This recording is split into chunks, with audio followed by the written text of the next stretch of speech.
चला आज एक गोष्ट ऐकूया, एका प्रवासाची गोष्ट. हा प्रवास फक्त मैलांचा नाही तर आतल्या बदलाचा आहे. ही गोष्ट आहे एका रहस्याची, ज्याचा शोध घेता घेता आयुष्याचा खरा अर्थ सापडतो. मग तयार आहात आर्यनच्या ह्या अविश्वसनीय प्रवासावर निघायला? कोकणाच्या त्या शांत किनाऱ्यावर समुद्राची प्रत्येक लाट जणू एक न सांगितलेली वेदना घेऊन यायची.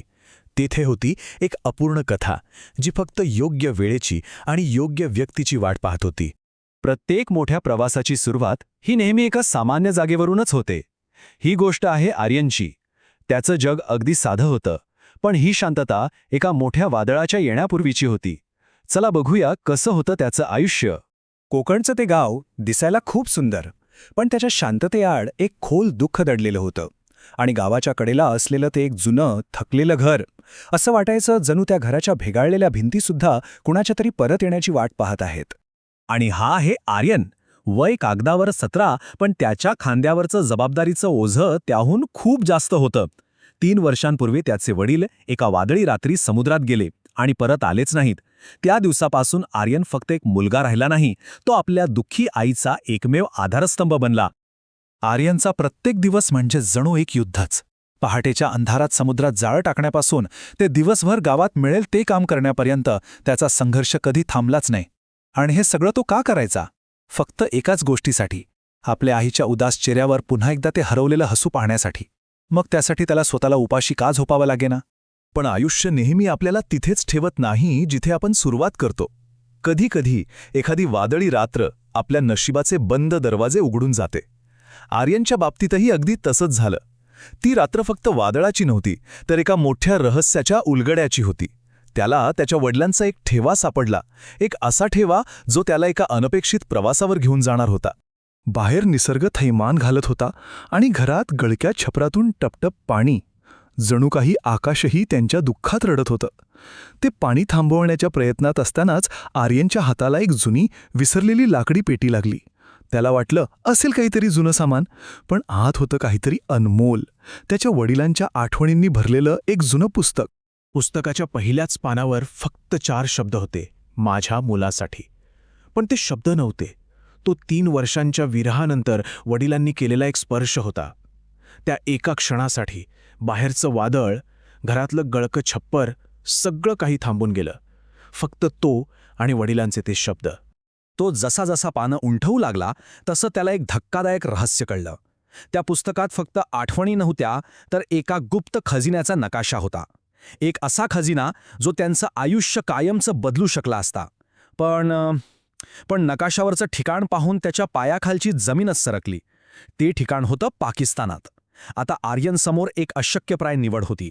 काय करायचं? आपल्या आईला एकटं सोडून एका धोकादायक अनोळखी देशात जायचं? आणि त्या रात्री भीतीने आणि आशेने भरलेल्या मनाने आर्यनने एक निर्णय घेतला. तो जाणार होता. आणि इथूनच सुरू झाला त्याच्या आयुष्यातला सर्वात कठीण अध्याय, संकटांचा प्रवास. हा प्रवास फक्त नकाशावरच्या रस्त्याचा नव्हता, तर स्वतःच्या आतल्या भीतीवर मात करण्याचा आणि स्वतःची खरी ओळख शोधण्याचा होता. त्याचा प्रवास म्हणजे एक परीक्षाच होती. प्रत्येक टप्प्यावर नियतीने त्याची कसोटी पाहिली. कधी घनदाट जंगलातल्या हिंस्र श्वापदांना तोंड देत, तर कधी अनोळखी शहरांमधल्या मतलबी माणसांपासून स्वतःला वाचवत त्याने खवळलेल्या नद्या पार केल्या. आणि अखेरीस तो त्या प्राचीन किल्ल्याच्या पायथ्याशी पोचला, जिथे त्याचा शोध संपणार होता.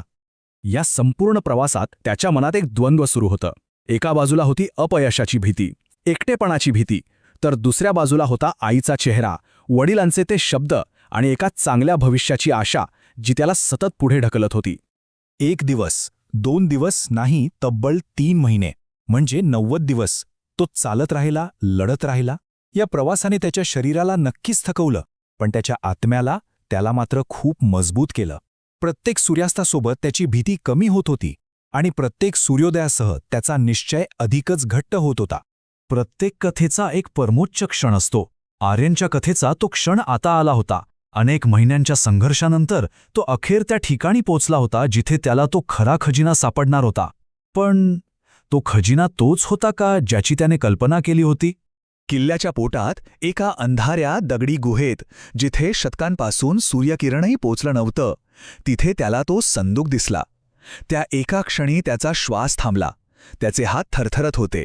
3 महिन्यांचा प्रवास, 3 वर्षांची प्रतीक्षा, सगळं काही त्या एका क्षणात येऊन थांबलं होतं. त्याने थरथरत्या हातांनी तो संदूक उघडला. आत सोन्या मोत्यांचे ढीग होते.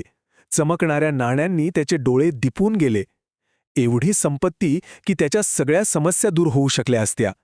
पण त्या संपत्तीच्या खाली काहीतरी त्याहूनही मौल्यवान होतं. त्याच्या वडिलांनी फक्त त्याच्यासाठी लिहिलेली काही जुनी पत्र. एका पत्रात त्याच्या वडिलांनी लिहिलं होतं, बाळा, हे सोनं नाणं तर फक्त एक माध्यम आहे. खरा खजिना तर तू या प्रवासात मिळवलेले अनुभव आहेत, तुझा धाडस आहे, तुझा आत्मविश्वास आहे. आणि ते शब्द वाचताक्षणी आर्यनला साक्षात्कार झाला. खरा खजिना त्या संदुकात नव्हताच. खरा खजिना तर तो स्वतः बनला होता. प्रत्येक प्रवासाचा शेवट हा घरी परतण्यातच असतो. आर्यन आता घरी परतणार होता. पण हा तोच आर्यन नव्हता जो 3 महिन्यांपूर्वी घरातून बाहेर पडला होता. त्याच्याकडे आता संपत्ती होती, पण त्याहून मौल्यवान होतं ते ज्ञान आणि आत्मविश्वास. तो एक मुलगा म्हणून गेला होता, पण आता एक परिपक्व, शहाणा माणूस म्हणून परत येत होता. तब्बल 3 वर्षांनी आर्यन आपल्या गावी परतला. आणि तो क्षण आला जेव्हा त्याने आपल्या आईला पाहिलं. शब्दांची गरजच नव्हती.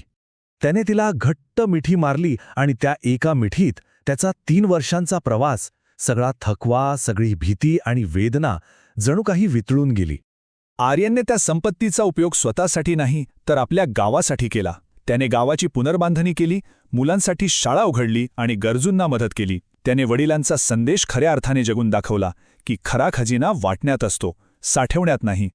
ही कथा आहे एका सामान्य मुलाच्या असामान्य प्रवासाची. परिस्थितीने त्याला एक लढवय्या बनवलं, प्रवासाने त्याला शहाणपण दिलं आणि शेवटी अनुभवाने त्याला एक दाता बनवलं. हाच होता त्याचा खरा बदल, एका मुलापासून एका नायकापर्यंतचा प्रवास. आर्यनची कथा तर इथे संपते, पण एक प्रश्न मागे सोडून जाते. आपल्या प्रत्येकाच्या आयुष्यातला खरा खजिना नक्की काय असतो? आपण गाठलेलं ध्येय की त्या ध्येयापर्यंत पोचण्यासाठी केलेला प्रवास, याचा विचार नक्की करा. धन्यवाद.